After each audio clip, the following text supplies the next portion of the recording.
The remote felt cool and solid in my hand.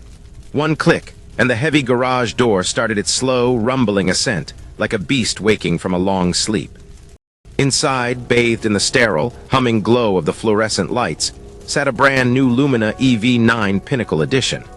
$140,000 of silent, electric perfection. It wasn't mine, not to keep anyway. I had just legally seized it.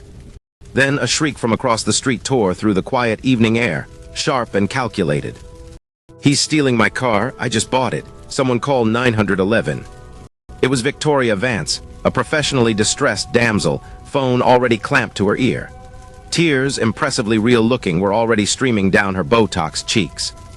It was a masterclass performance, worthy of an award. The only problem was I had the 20-page repossession order from the finance company sitting on the passenger seat of my truck. Her signature was on every other page. So why were police sirens already wailing in the distance, getting closer with each passing second?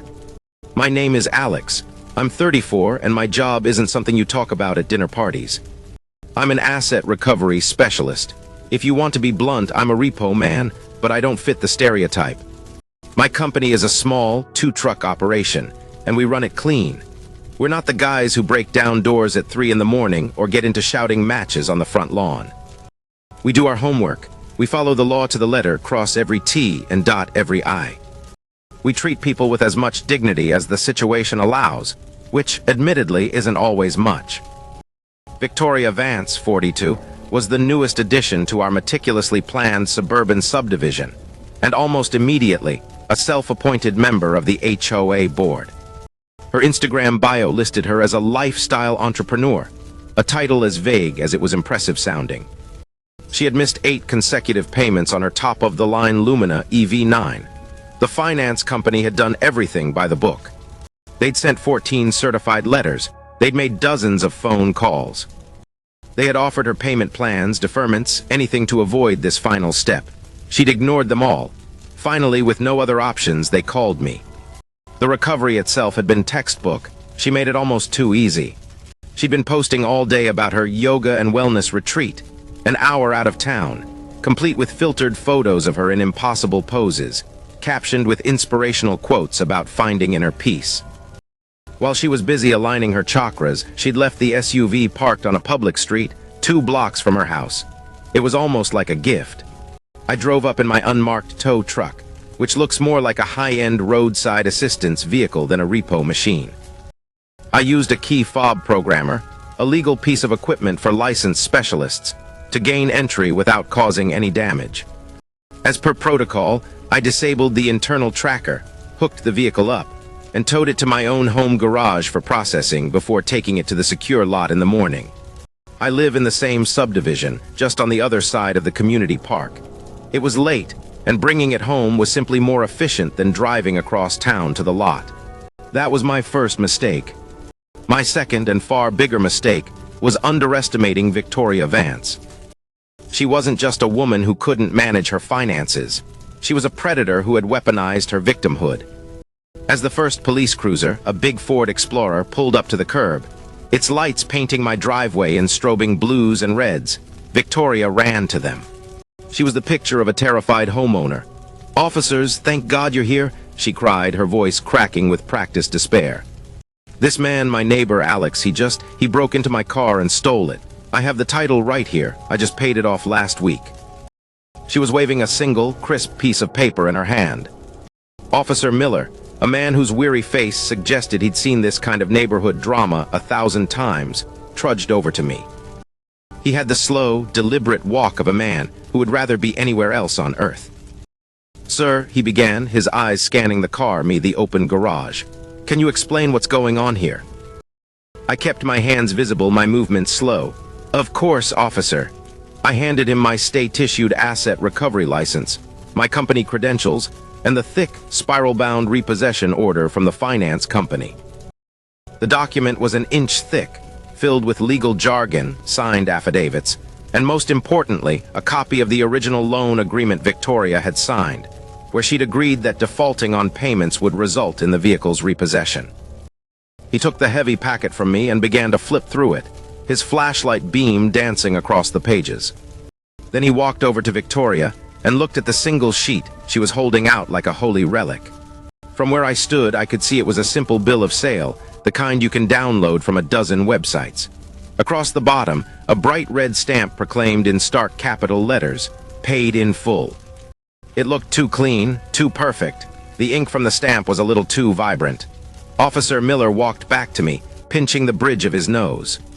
He looked from my 20-page legal document to her single sheet of paper and back again. He sighed, a sound that carried the weight of 1,000 bureaucratic headaches. "Mr. Vance," he said, getting my name wrong. "Look, this is clearly a civil matter. It's your paperwork against hers. We can't determine ownership on the side of the road. But until you get a court to sort this out, you can't move this vehicle. It stays right here. Consider it evidence." Over the officer's broad shoulder, Victoria gave me a smirk. It was a small, triumphant twitch of her lips, but it was as loud as a gunshot. I was trapped. Her car was legally in my possession, secured according to the letter of the law. But physically, it was now a hostage in my own garage.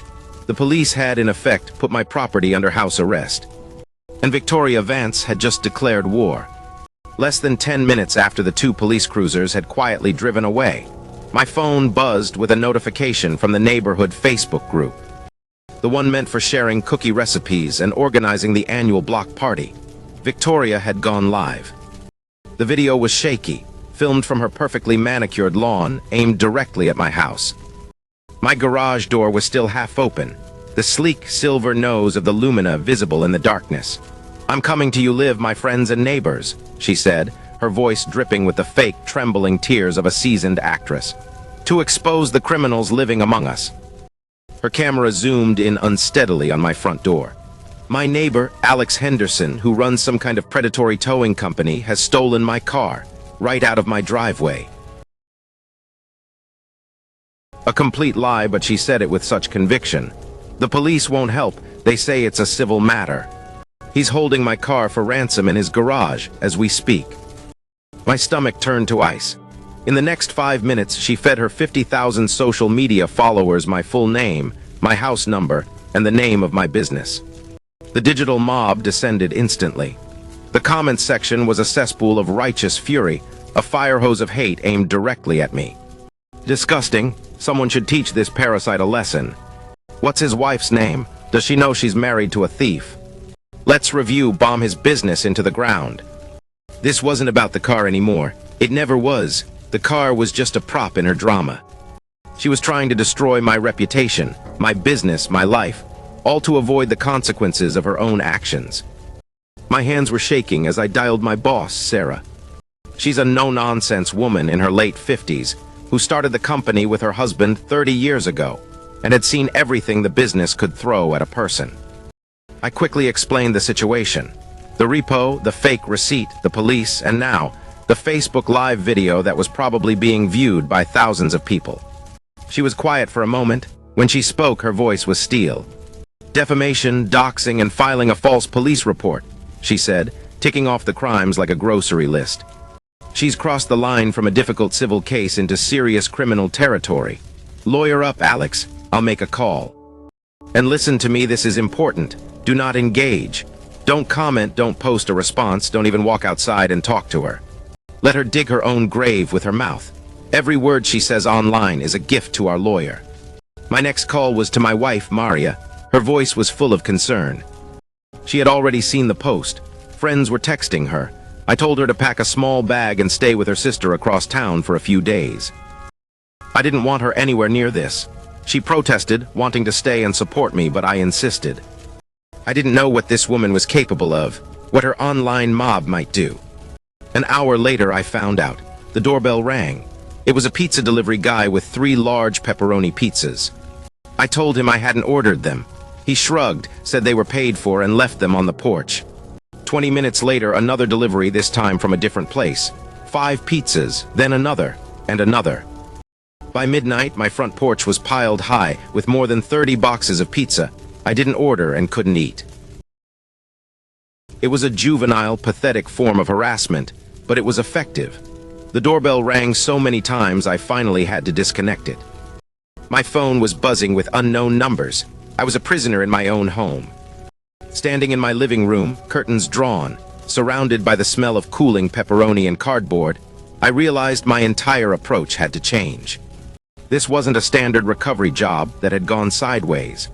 This was a malicious, premeditated assault on my livelihood and my family's safety. My objective shifted. It was no longer about simply processing this vehicle, closing the file, and collecting our fee. It was about dismantling Victoria Vance's entire, carefully constructed facade piece by piece, using the one weapon she couldn't defend against: the truth. My skills didn't just stop at hooking up cars.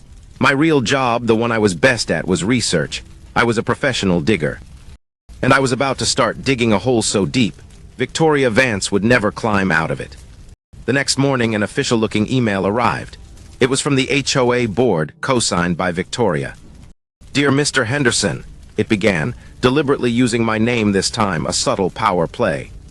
"It has come to the board's attention that you are operating an unlicensed commercial enterprise from your residence, in clear violation of HOA Bylaw 7.4, which prohibits commercial vehicle storage and business operations in a residential zone. Furthermore, the storage of seized property, specifically the vehicle currently in your garage, constitutes a public nuisance and a potential hazard. You have 48 hours to cease all commercial operations and remove the vehicle from the premises. Failure to comply will result in daily fines of $500 and further legal action." It was brilliant, in a twisted way. She was using the very rules of the community I lived in to legally harass me into giving up the car. She had boxed me in. The police said I couldn't move the car. The HOA said I had to move the car or face crippling fines. I was caught in a perfect catch-22 of her design. I spent the entire night in my small home office, turning it into a war room. The pizzas had stopped, but the digital hate mail was still flowing in. I ignored it all. My focus was singular. Now, a quick word of caution. My job gives me access to financial and background check databases that the general public can't touch. And this story is for entertainment, not a substitute for professional legal or financial advice. It's all legal, part of the due diligence process for asset recovery, but it's powerful. I started digging into Victoria Vance. Her lifestyle company, a ridiculously named entity called Vance Vibrations, was nothing more than an LLC registered to a P.O. box. It had no listed assets, no declared income, no employees. It was a ghost. Her glamorous social media presence was a curated fantasy. I ran reverse image searches on her posts. The private jet she posed in front of. It was a charter service that rented out planes by the hour for photo shoots. The diamond necklace she wore to a gala. It was from a company that loans jewelry to influencers for events.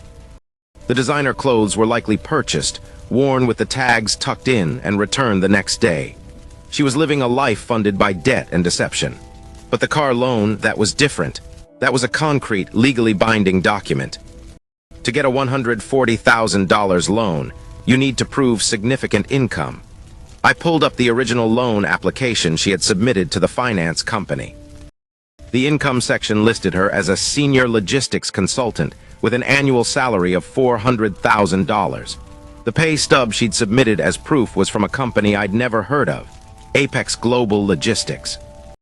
And that's when I found the first real thread, the first loose brick in her wall of lies. I typed the company name into a national business registry database. My heart began to beat a little faster. This was it. Apex Global Logistics didn't exist, not in any real sense. It was a shell corporation registered to a mail forwarding service in Wyoming, a state known for its lax corporate disclosure laws. The records showed it had been founded 6 months before Victoria applied for her car loan, and it had been formally dissolved just 2 months after the loan was approved. The company had existed for a total of 8 months, just long enough to generate a few fraudulent pay stubs.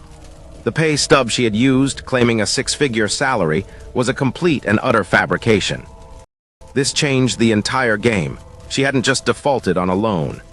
She had committed a federal felony, bank fraud, to obtain the loan in the first place.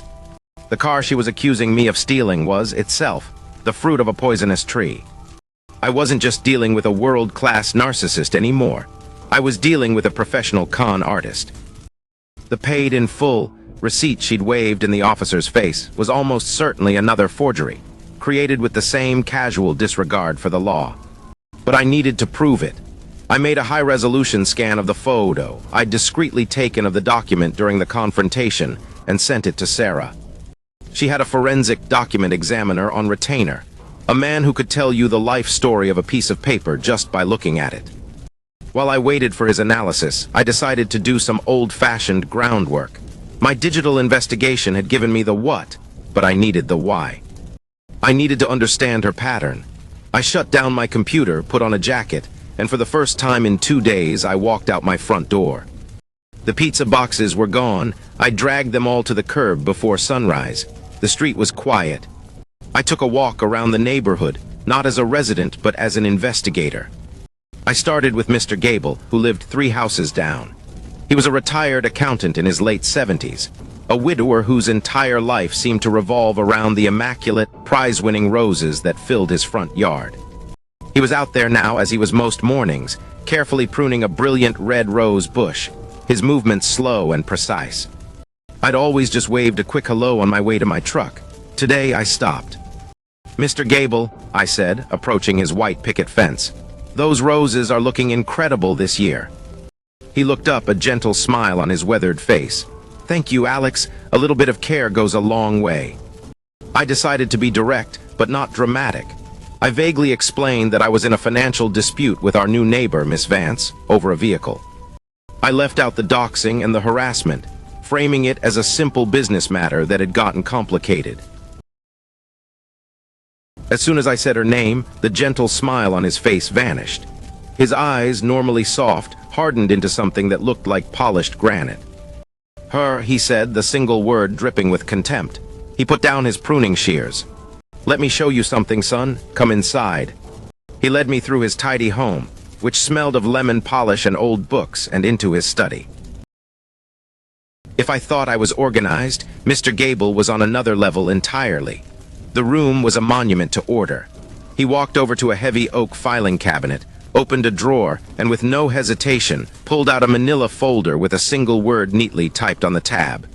Vance. Inside was a collection of documents. He laid them out on his large, leather-topped desk.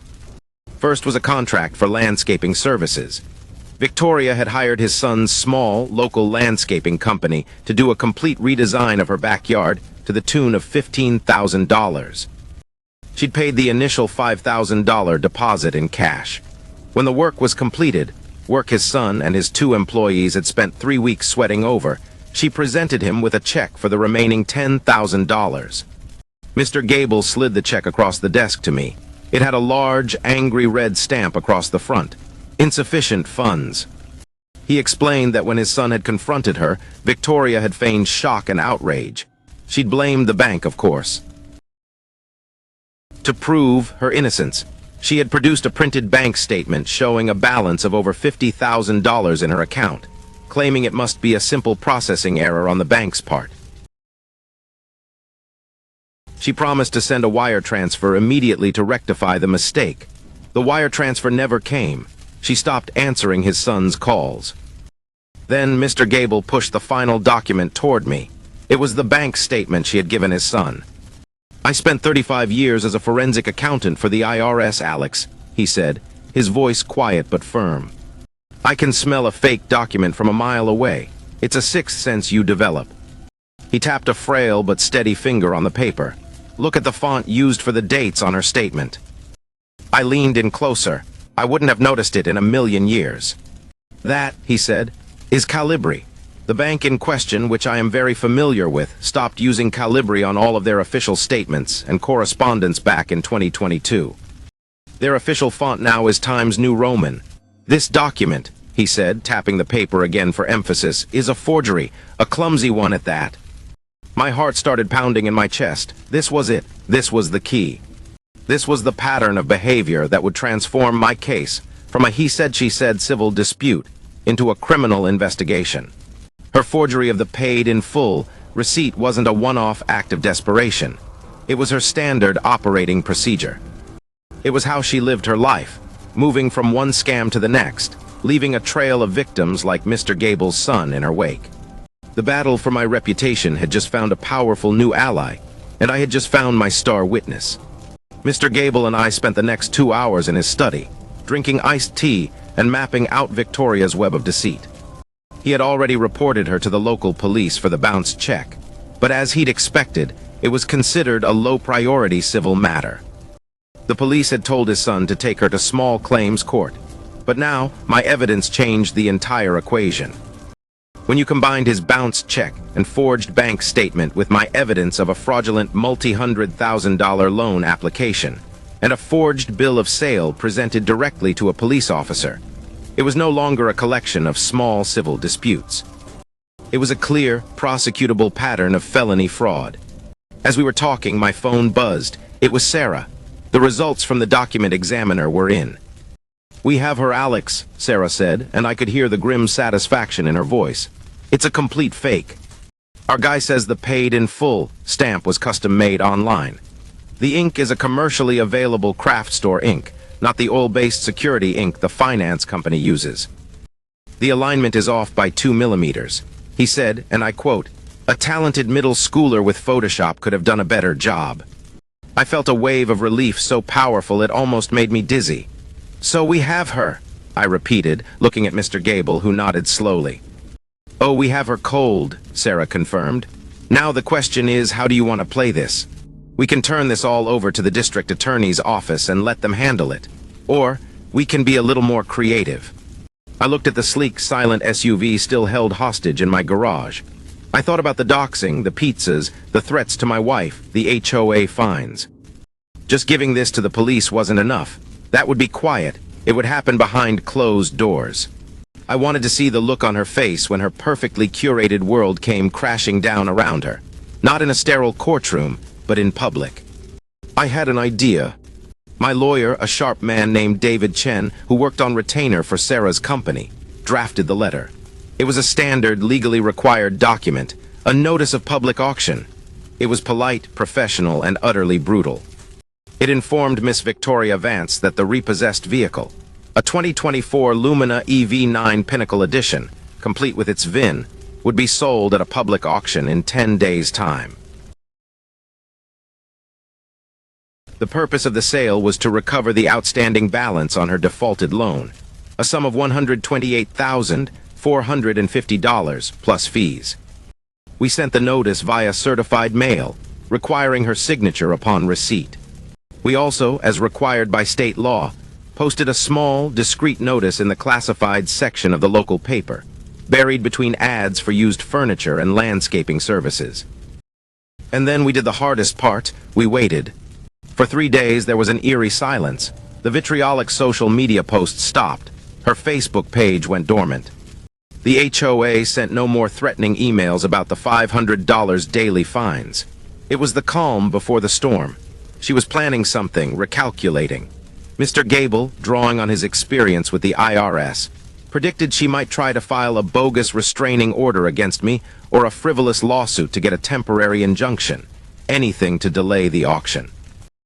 Sarah thought she might even be brazen enough to try and steal the car back in the middle of the night. I beefed up the security on my garage, just in case. But I had a different theory. I had spent hours scrolling through her entire social media history, a nauseating journey into the mind of a malignant narcissist. Her weakness wasn't a lack of legal cunning or a deficit of criminal daring. Her Achilles heel was her ego. She was pathologically incapable of accepting public humiliation. The idea of that car, the ultimate symbol of her fake success, the centerpiece of her online fantasy, being sold off at a public auction like a common piece of junk, would be an unbearable insult to her very identity. She wouldn't try to stop it from the shadows. She would have to confront it head-on. She would show up, she had to. The day before the auction, I made 2 crucial phone calls. The first was to Detective Martinez, a calm, patient officer in the police department's financial crimes unit. He was the detective who had been assigned Mr. Gable's bounced check case and had initially filed it away as a low-priority civil issue. I respectfully asked for 10 minutes of his time. I laid everything out for him in chronological order: the fraudulent loan application using the shell company, the forged, paid in full receipt she had presented to Officer Miller, and the forged bank statement she had given to Mr. Gable's son. I presented it as a clear pattern of escalating criminal fraud. Then, I played my final card. "Detective," I said, "I have reason to believe Miss Vance will appear at the public auction tomorrow. It's my professional opinion that she will attempt to stop the sale by publicly presenting one of her forged documents to the auctioneer and the bidders. She believes her confidence is enough to make any lie the truth." There was a pause on the other end of the line. I could hear him thinking. "So you're setting a trap," he said, not with accusation but with a hint of professional appreciation. "And you want us there to watch her walk right into it." "Exactly," I said. "I want this to be undeniable, no more civil matter confusion. I want her caught in the act, in public, on the record." He agreed. He would send 2 plainclothes officers to the auction.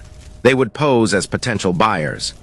My second call was to a friend of mine, a guy named Ben who runs a local news blog. It wasn't a major media outlet, but it was scrappy and had a loyal following. I gave him a tip.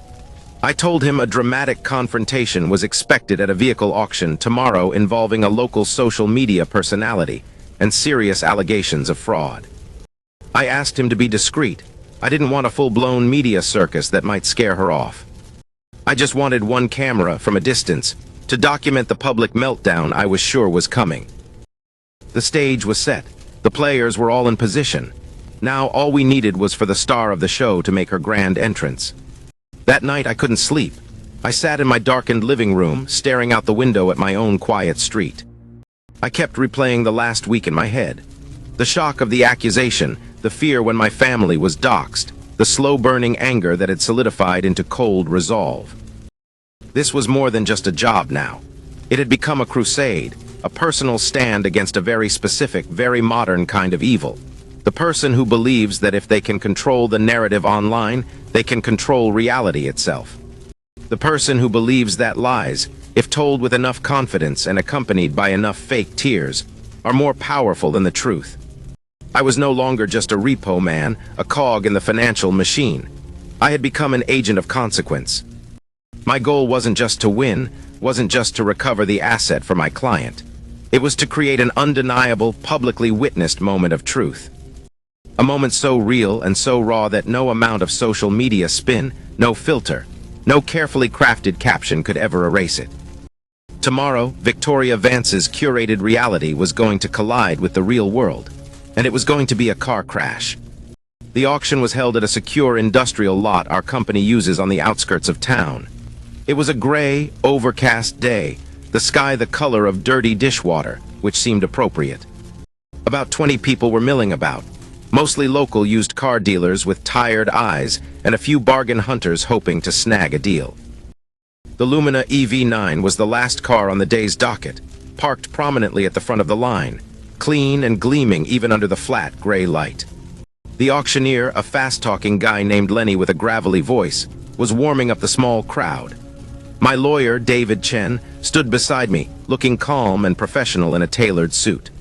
Mr. Gable was there, too, standing quietly near the back, looking like a curious retiree who had just wandered in. The 2 plainclothes detectives were doing a convincing impression of bored car buyers, kicking tires and looking under hoods. Ben, the news blogger, was parked across the street, his cameraman using a long lens from the passenger seat of their van. At 10:29 a.m., 1 minute before the sale was scheduled to begin, a pristine white convertible Mercedes pulled up to the entrance of the lot. It purred to a stop. Victoria Vance stepped out. She was dressed for battle in a sharp red power suit, her blonde hair perfect, her large sunglasses masking her eyes. In her hand, she carried a red leather briefcase. Showtime. She strode forward, her heels clicking sharply on the cracked asphalt, a sound that cut through the low murmur of the crowd. She didn't walk to the sidelines. She walked right up to the auctioneer's podium, a portable lectern set up on a small platform. "Stop this auction immediately," she commanded, her voice ringing with the unearned authority of someone used to getting her way. Every head turned towards her. Lenny, the auctioneer, a veteran of countless strange encounters, looked at me. I gave him a subtle nod. We had prepped him for this. He cleared his throat. "Ma'am, this is a lawful public sale. We have a legal consignment order from the lienholder Global Finance Corp. Victoria let out a short, sharp, theatrical laugh. It was a sound designed for an audience. She snapped open her briefcase with a loud click. "Your lienholder is mistaken," she announced to the crowd. "As I have already explained to the police, I paid this vehicle off in full, and I have the proof right here." She pulled out the document, her beautifully forged, utterly fraudulent, paid in full bill of sale. She held it up high, turning slowly so everyone in the small crowd could see it. "This is a legal, notarized document proving my unencumbered ownership of this vehicle," she declared, her voice rising. "This man," she said, pointing a perfectly manicured finger directly at me, "is a criminal who runs a predatory towing company. He stole my car, and you," she swept her hand across the bidders, "are all about to participate in the sale of stolen property. I would advise you all to leave before you become accessories to a crime." Some of the dealers started to murmur and look at each other, uncomfortable. A few looked at me with open suspicion. Her performance was damn good. She was confident, articulate, and she was playing the part of the wronged woman to perfection. This was the moment she had done it. In front of more than 20 witnesses, including 2 police detectives, and a reporter with a camera rolling. She had knowingly and publicly presented a forged document in a blatant attempt to defraud a finance company and halt a legal proceeding. She had confidently walked right into the cage and slammed the heavy steel door shut behind her. The trap was sprung. My lawyer, David Chen, stepped forward calmly. He was the picture of professional decorum. "Miss Vance, my name is David Chen. I'm the legal counsel for Global Finance Corp.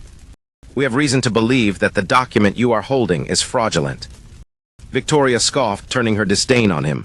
"Fraudulent? How dare you? This is an official document from the dealership where I purchased the car.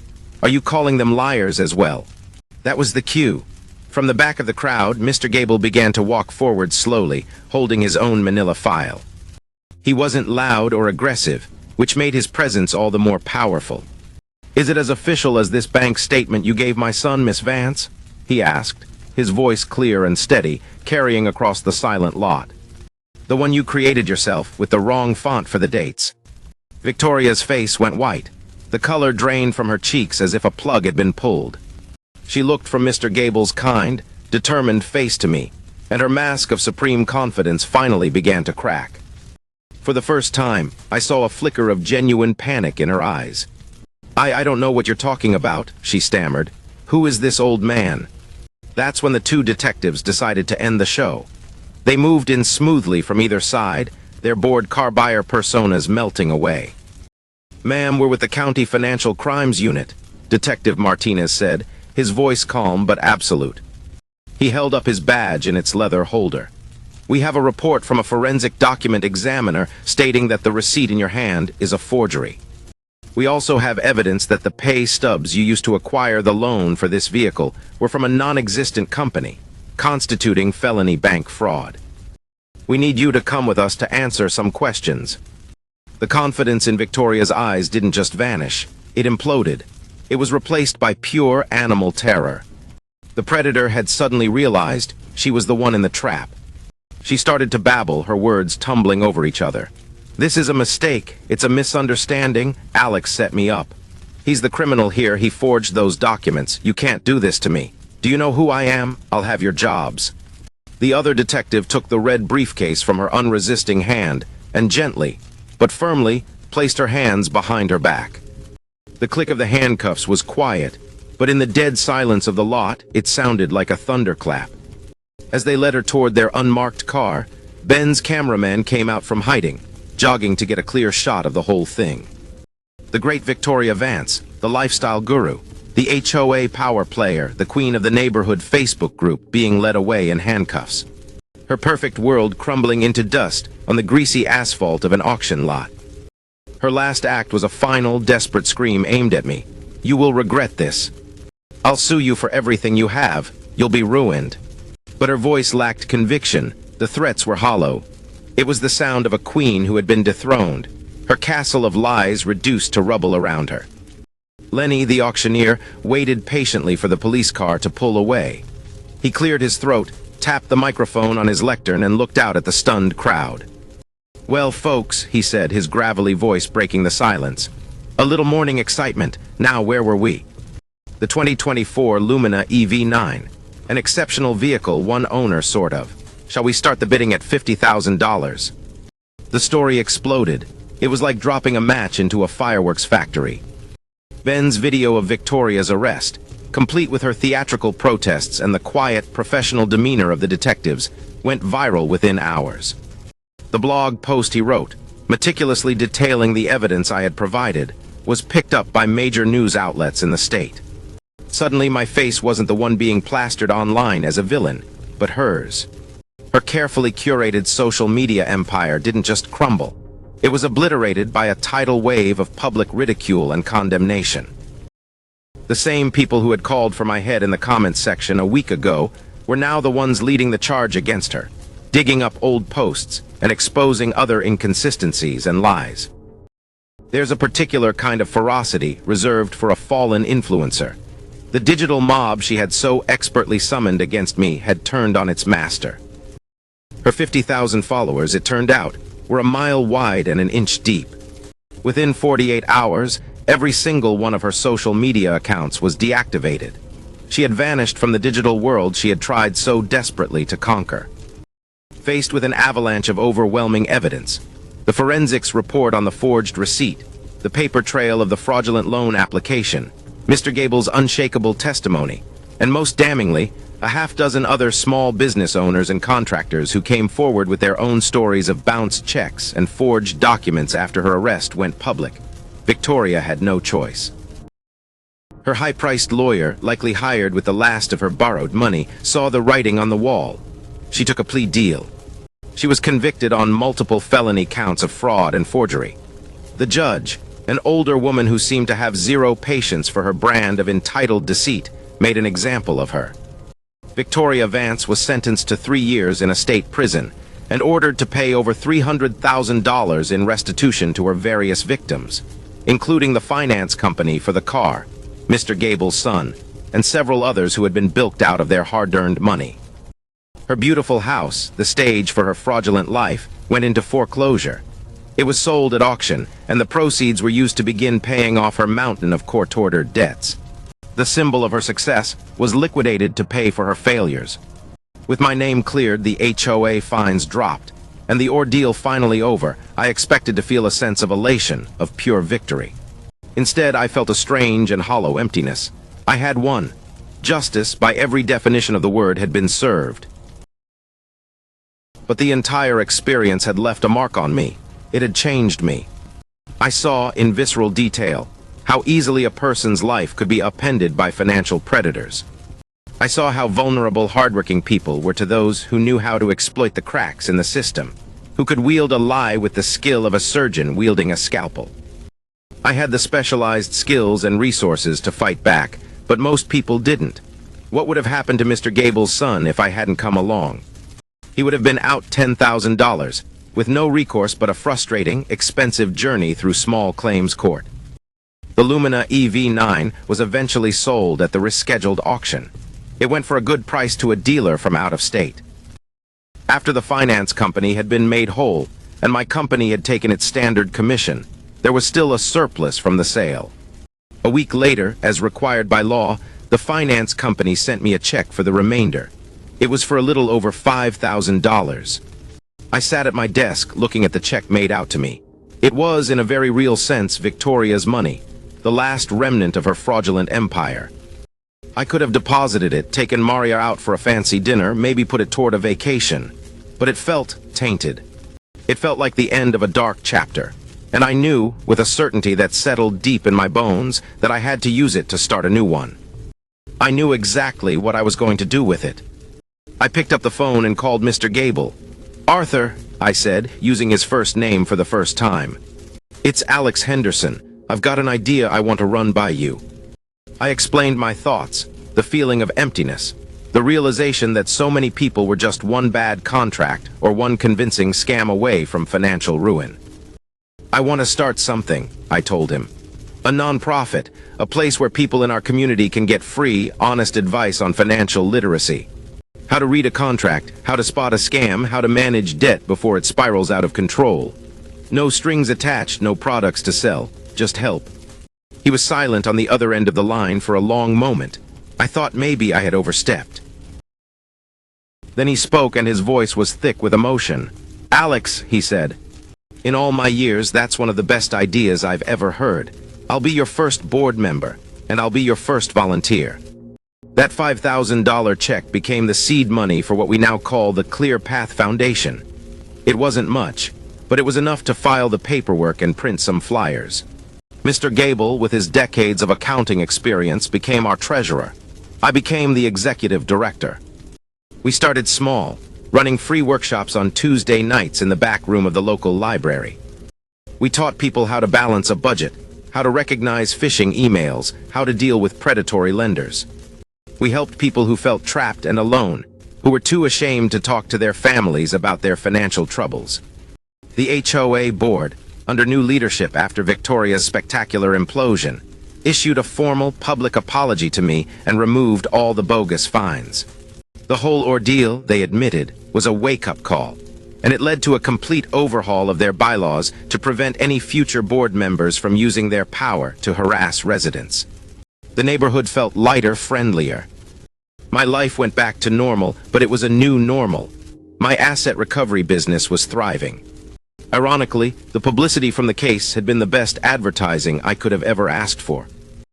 It showed potential clients that we were a company that operated with absolute integrity and followed the law to the letter. But my real passion, the work that truly fulfilled me, became the foundation. Helping a young couple avoid a disastrous mortgage, or an elderly woman recognize a phone scam, felt even better than recovering a high-end asset.